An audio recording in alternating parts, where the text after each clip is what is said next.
Hello everyone, নতুন আরও একটি ক্লাসে তোমাদের সকলকে স্বাগত। তো এই পর্বে আমরা 6 এবং 7 নম্বর অঙ্কটা করব। দেখো 6 নম্বর অঙ্কে কি বলতেছে, যে 6.5 2 মিটার তার যদি আমরা 4/5 মিটার করে টুকরো করি তাহলে কত টুকরো হবে। মানে একটা নির্দিষ্ট তার আছে, সেই তারটা কতটুকু, দেখো এই যে এই অংশটা তার, এই তারকে আমরা 4/5 মিটার করে, এই 4/5 মিটার করে টুকরা করব। মানে আমরা কেটে নিব, টুকরা করা মানে কি কেটে নেওয়া। তাহলে কত টুকরো হবে, তাহলে এটা কিভাবে লিখতে পারি একটু খেয়াল করো, তাহলে বুঝবা ইনশাল্লাহ।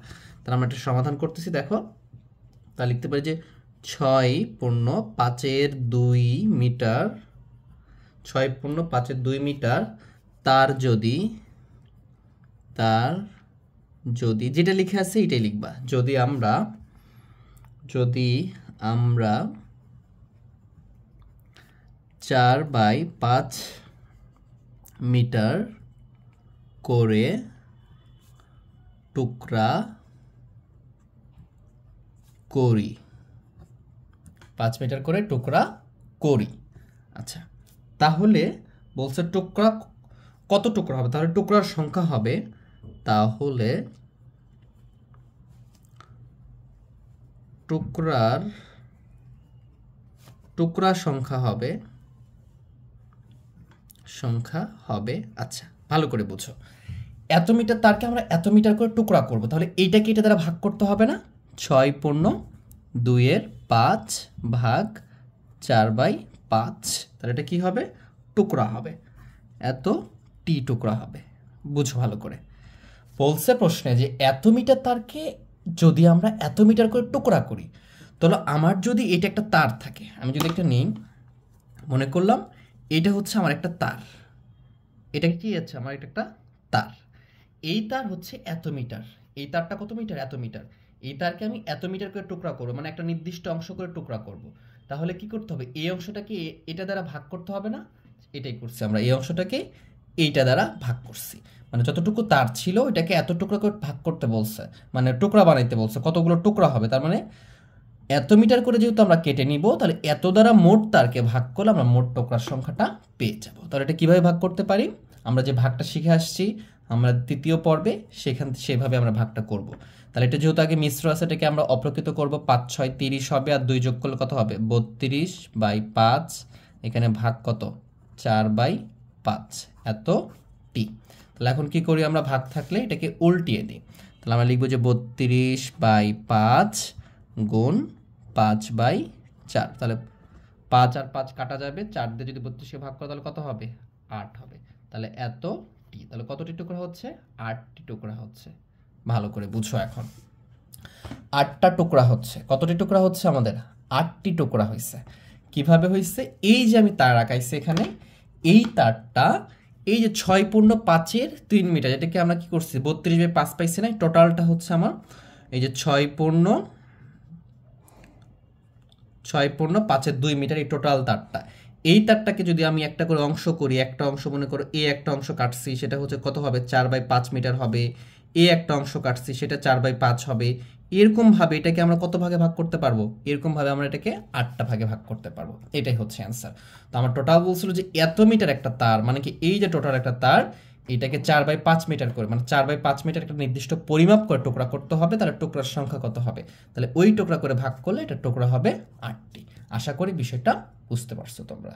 যদি বুঝতে সমস্যা হয় ভিডিওটা পজ করে বা ব্যাক করে আবার দেখবা, তাহলে ইনশাল্লাহ অবশ্যই বুঝবা।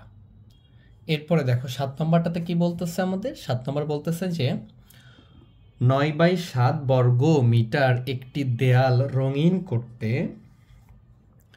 3/4 ডেসিলিটার রং লাগে। তার মানে 9 এত একটা বর্গমিটার দেয়াল রঙিন করতে কতটুকু রং লাগে সেটা বলছে, যে 3/4 ডেসিলিটার রং লাগে। এখন প্রশ্ন করছে যে 1 ডেসিলিটার রং দ্বারা কত বর্গমিটার দেয়াল রঙিন করা যাবে। তাহলে কত বর্গমিটার চেয়েছে, আমাকে প্রশ্ন বের করতে হবে কি, উত্তর বের করতে হবে কি, কত বর্গমিটার।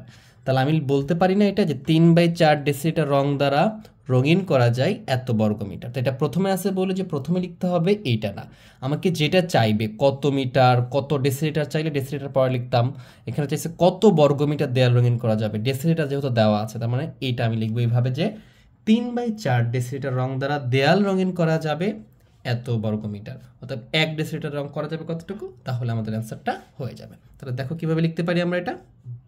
আমরা লিখতে পারি যে 3/4 ডেসিলিটার রং দ্বারা রঙিন করা যাবে 9/7 বর্গ মিটার দেয়াল। 3/4 ডেসিলিটার রং দ্বারা দেয়াল রঙিন করা যাবে লিখলেও হবে, রঙিন করা যাবে লিখলেও হবে, ইচ্ছা, কোনো সমস্যা নাই। 9/7 বর্গমিটার জায়গাটা, দেয়াল 9/7 বর্গমিটার দেওয়াল রং করা যাবে এত লিটার ডেসিলিটার রং দ্বারা। এখন বলছে কি 1 ডেসিলিটার রং দ্বারা কত বর্গমিটার যাবে, তাহলে আমরা লিখতে পারি না যে অতএব 1 ডেসিলিটার রং দ্বারা রঙিন করা যাবে। কি করব, এইখানে যেটা থাকবে গুণ বলুক ভাগ বলুক সেটা আগে লিখতে হবে। 9/7 লিখে ফেললাম। যেহেতু এখানে এত ডেসিলিটারে এতটুকু রং করা যায়, তাহলে 1 ডেসিলিটারে কি হবে, কম হবে না, অবশ্যই কম হবে। তাহলে কম হলে কি করব, আমরা ভাগ করে দেব। কতটুকু ভাগ করব, ভাগ করব এই যে 3/4 এত বর্গমিটার। তাহলে এখন যদি আমরা লিখি যে এখানে কি 9/7 ছিল, এটা কি আছে, ভাগ আছে, আমরা গুণ করে দিলে কি হবে, এই 4টা উপরে যাবে, 3টা নিচে আসবে। তাহলে এই 3 দ্বারা 9কে ভাগ হবে, 3 3কে 9 হবে, এত ডেসিলিটার ব্র্যাকেট দিতে পারো। তাহলে উপরে থাকতেছে 4 আর 3, 3 4 কত হচ্ছে 12/7 বর্গমিটার। তো এটাকে আমরা কি করতে পারি, মিশ্র করতে পারি। কিভাবে, একবার যাবে, উপরে থাকবে 5, নিচে থাকবে 7, তাহলে এত বর্গমিটার। তাহলে তোমরা উত্তর লিখবা যে 1/7 বর্গমিটার 1 ডেসিলিটার রং দ্বারা রঙিন করা যাবে। আশা করি বিষয়টা বুঝতে পারছো। যদি ক্লাসটা তোমাদেরকে ভালো লেগে থাকে অবশ্যই চ্যানেলকে সাবস্ক্রাইব করবা, ভিডিওটা একটা লাইক করে দিবা এবং বন্ধুদের মাঝে শেয়ার করে দিবা। বেল আইকনে ক্লিক করতে ভুলবা না সবার আগে ভিডিও পেতে চাইলে। তো সবাই ভালো থেকো, সুস্থ থেকো, আল্লাহ হাফেজ।